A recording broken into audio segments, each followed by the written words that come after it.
나 몸만 줬어 이런 무슨 개떡 같은 소리를 그렇게 자기 조강지부한테 합니까? 또 마음은 줬지만 몸은 안 줬어 하는 여자분들도 계세요. 뭐 하는 소리입니까 그게 도대체?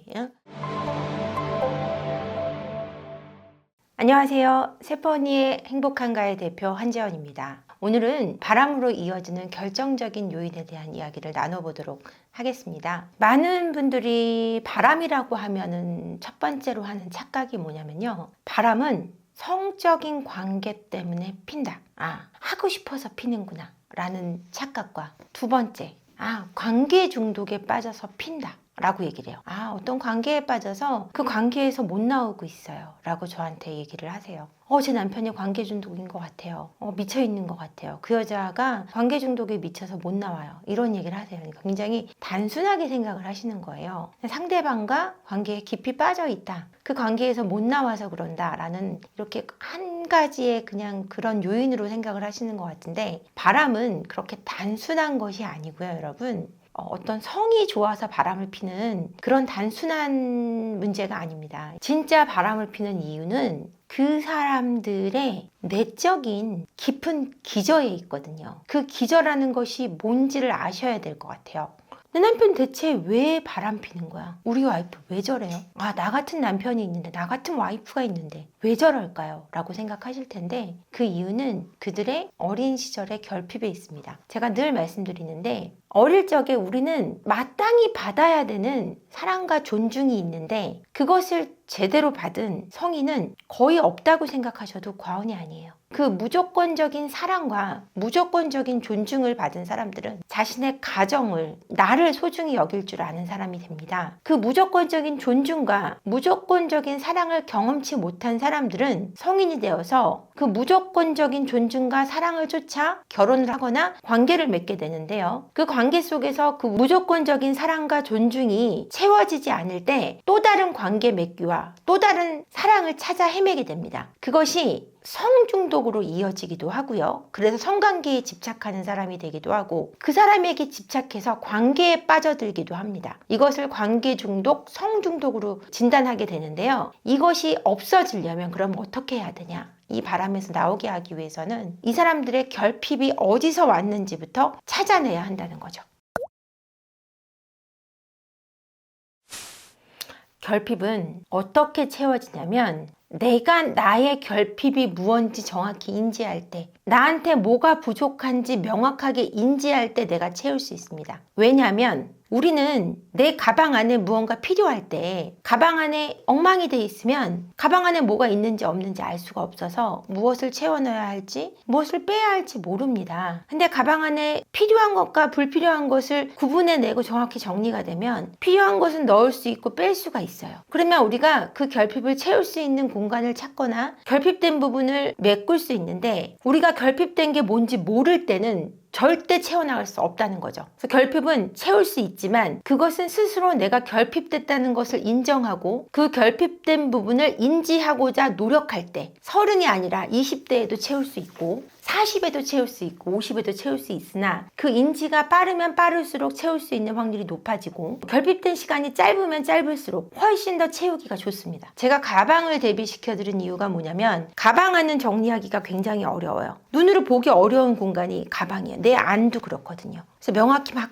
끄집어내서 다 뒤집어 엎어봐야 가방에 있는 것과 없는 것을 우리가 알 수 있듯이 정말 보기 힘든 것이 내 가방 안이듯이 내 안에 더 그렇거든요. 내 안의 결핍도 뭔지를 내가 알려고 노력해야 내 안의 결핍을 찾아낼 수 있는 거죠. 그 수많은 노력을 해야 보이지 않거든요. 근데 정말 노력하고 분석하고 알아내고 노력하면 그걸 채울 수 있는 힘이 생긴다는 거죠. 이건 굉장히 좋은 질문인 것 같아요. 이거는 사람들이 정말 궁금해하는 얘기거든요. 내 남편 바람 또 피면 어떡해요? 내 와이프 또 피면 어떡하죠? 이런 질문 굉장히 많이 해요. 한 번 피면 또 핀다는데 안 핀 놈은 있어도 한 번 핀 놈은 없다는데 또 핀다는데 어떡해요? 안 사는 게 맞지 않아요? 그럼 제가 얘기를 해요. 이 세상에 바람핀 모든 사람 만나봤어요? 모두 다 피는데 또 그 사람 두 번째 핀 거 다 확인했어요? 자꾸 제가 물어본단 말이에요. 그건 말도 안 되는 얘기고요. 하지만 폈는데 또 핀 사람은 있어요. 어떤 사람이 바람 폈는데 또 피냐? 바람을 폈는데 그 바람 핀 대상에게 전혀 진심이 없던 사람. 그러니까 바람을 피긴 폈는데 좀 진심이 있어서 폈어요. 그러면 다음에 또 필 확률이 좀 적어요. 왜냐면은 장난으로 핀 게 아니거든요. 근데 바람 피고 와서 금방 미안하다고 비는 사람들이 있어요. 와서 아니야, 나 그 여자 좋아한 거 아니야, 엔조이 했어, 내가 사랑하는 건 너뿐이야. 이런 남자들, 이런 여자들 바람 또 핍니다. 차라리 그게 아니고 내가 좋아는 했지만 앞으로는 안 그럴게. 그 여자한테도 내가, 그 남자한테도 내가 미안한 거고 진심이 있긴 했지만 잘못한 건 맞아, 미안해. 이런 사람은 차라리 확률이 줄어들어요. 그런데 나 잠깐 엔조이 한 거야. 그러면 다음에 또 엔조이 해요.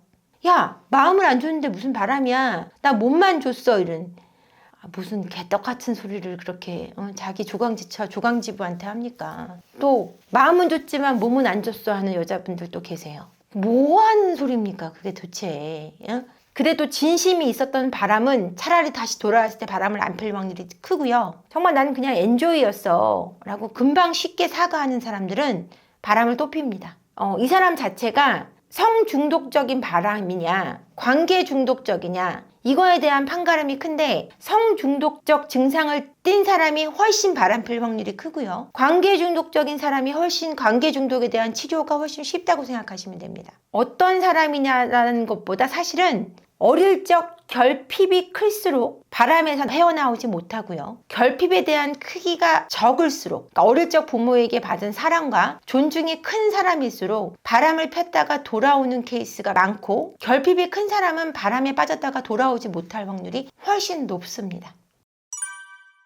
제가 잘 정리를 해드리면, 사람들은 바람에 대해서 야, 하는 게 그렇게 좋냐? 성에 대해서 한정 짓거나 또는 관계에 대해서 관계 중독에 빠져서 미쳐서 그래, 이렇게 단순하게 생각하시는데, 바람은 그것이 아니고 어릴 적 결핍에 기인된 것이고 무조건적인 존중과 사랑에 대한 갈망, 목마름, 그것에 대한 채워지지 못한 결핍에 기반된 것이라고 보시는 것이 좋고요. 이것을 풀어가기 위해서는 이 사람들의 결핍을 이해하고 인지해서 스스로 채워갈 수 있도록, 스스로 인지할 수 있도록 도와주는 것이 가장 빠른 해결책이고, 그 다음에 성중독에 빠져있는 경우 바람을 또 필 확률이 높고, 그 다음에 엔조이를 했으니까 미안하다라고 빨리빨리 사과하는 사람일수록 또 바람을 빠르게 필 확률이 높습니다. 그러니까 진지하게 사과하고 진지하게 용서를 비는 사람일수록 훨씬 바람을 다시 필 확률이 적다라는 거죠. 한 번 핀 사람은 또 핀다 라는 잘못된 일반화의 오류에 빠지지 마시고, 한 번 폈던 일이라도 반드시 다시 그런 일이 일어나지 않을 수 있다라는 거, 물론 치료와 상담을 통해서 그런 것들이 가능하다는 걸